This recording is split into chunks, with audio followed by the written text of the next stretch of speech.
സ്വന്തമായൊരു വീട് ഏതൊരു വ്യക്തിയുടെയും സ്വപ്നമാണ്. കുറഞ്ഞ ചെലവിൽ എങ്ങനെ ഭംഗിയായി വീട് വയ്ക്കാം? ആദ്യം തന്നെ 2D ഡ്രോയിങ് തയ്യാറാക്കുകയാണ് ചെയ്യേണ്ടത്.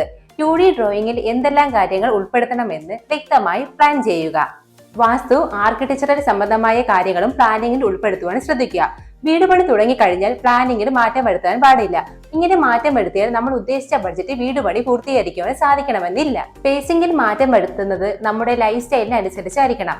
Sit out, balcony, car porch, staircase എന്നിവ സ്പേസ് കട്ടിങ്ങിൽ ഉൾപ്പെടുത്താവുന്നതാണ്. സീറ്റിംഗ് അറേഞ്ച്മെന്റ് ലിവിംഗ് റൂമിലേക്ക് ഷിഫ്റ്റ് ചെയ്യുക. ലിവിംഗ് റൂമിൽ നിന്ന് നോക്കിയാൽ സ്റ്റെയർകേസ് കാണാൻ പാടില്ല.